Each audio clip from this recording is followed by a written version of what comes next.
Hello guys, this is आयता and I have brought you part 4 of psycho chapter 2 जो कि है self और पर्सनालिटी।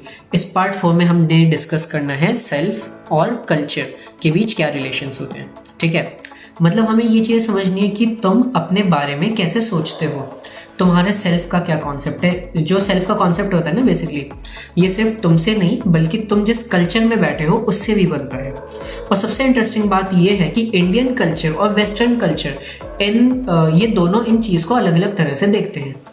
ठीक है, चलो पहले वेस्टर्न व्यू समझते हैं। राइट, वेस्टर्न कल्चर में आप ऐसा समझ लो, सेल्फ और अदर्स के बीच ना एक बाउंड्री होती है।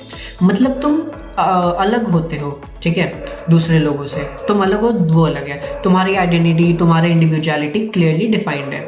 जैसे एक अमेरिकन फॉर एग्जांपल बोलेगा this is my life, my choices. ठीक है, क्योंकि उनका कल्चर उनको ये चीज़ सिखा रहा है कि तुम्हारे अंदर ना मैं सबसे मी वाला पार्ट सबसे पहले आता है।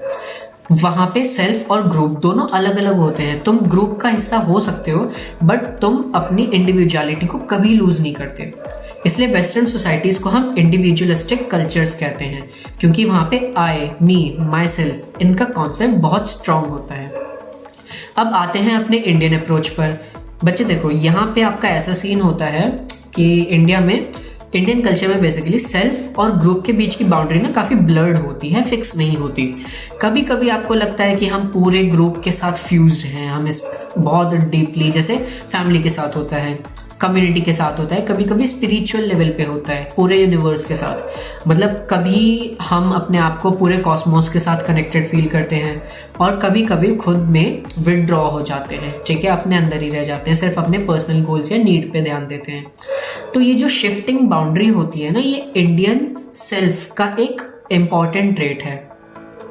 और एक और इंटरेस्टिंग बात है, हमारे कल्चर में ना ऐसा सीन है कि सेल्फ को ग्रुप से अलग करके नहीं देखा जाता। हम अपने ग्रुप के साथ हारमोनियस को एग्जिस्टेंस में रहते हैं। मतलब हमारी आइडेंटिटी, हमारे अपने फैमिली, ग्रुप, रिलेशनशिप्स, इन सब के साथ मिलकर बनती है। जैसे तुम्हारा फॉर एग्जांपल जो नाम है वो केवल सिर्फ तुम्हारा नाम नहीं है बल्कि तुम्हारे घर का, तुम्हारी कम्युनिटी का एक हिस्सा है। इसलिए एशियन कल्चर्स को, खासकर इंडिया को, हम कलेक्टिविस्टिक कल्चर्स बोलते हैं, क्योंकि यहाँ पे वी का कॉन्सेप्ट आई से ज़्यादा पावरफुल होता है।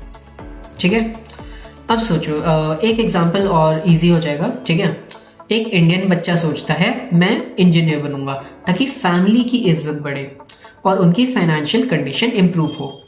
यहाँ डिसीजन सिर्फ मैं क्या चाहता हूँ इस पे बेसिस नहीं है, बल्कि हम सब के लिए क्या बेटर होगा इस पे बेस्ड है। राइट, वहीं एक वेस्टर्न बच्चा बोलेगा कि भाई मुझे आर्टिस्ट बनना है, चाहे फैमिली को समझ आए ना आए, क्योंकि मुझे अपना पैशन फॉलो करना है। ये दोनों सोच, मतलब ऐसा नहीं है कि कोई सोच सही है या गलत है। The only thing is cultural differences हैं जो आपके सेल्फ को शेप करते हैं।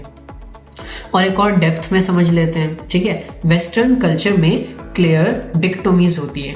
डिक्टोमीज क्या? Self versus others, man versus nature, subjective versus objective. मतलब वो हर चीज को ना क्लियरली डिवाइड करके देखते हैं। लेकिन इंडियन बिलीव्स में ये लाइन काफ़ी ब्लरी होती है। हम नेचर को अपना हिस्सा मानते हैं, स्पिरिचुअलिटी को अपना एक्सटेंशन समझते हैं। इसलिए यहाँ कभी कभी तुम्हें लगता होगा तुम्हारे इमोशंस, राइट, और दूसरों के इमोशंस काइंड ऑफ कनेक्टेड हैं। ठीक है, वेव में चल रहे हैं, सेम वेवलेंथ पे हैं। तो देखो यार, समरी इसकी यही है कि तुम्हारा सेल्फ एक स्टैटिक चीज़ नहीं है, ये तुम्हारे कल्चर के साथ ब्लेंड होता है। वेस्टर्न वर्ल्ड में, अगर वेस्टर्न सोसाइटीज़ देखो तो वहाँ पे इंडिविजुअलिटी पे फोकस करना सिखाया जाता है, जबकि इंडियन कल्चर में तुम्हें ग्रुप, हार्मनी और इंटरकनेक्टेडनेस की वैल्यू सिखाई जाती हैं। और दोनों अप्रोचेस अपनी जगह पे वैलिड है, दोनों एकदम सही है, दोनों एकदम फ्लॉड है। ठीक है, कोई सही नहीं है, कोई गलत नहीं है।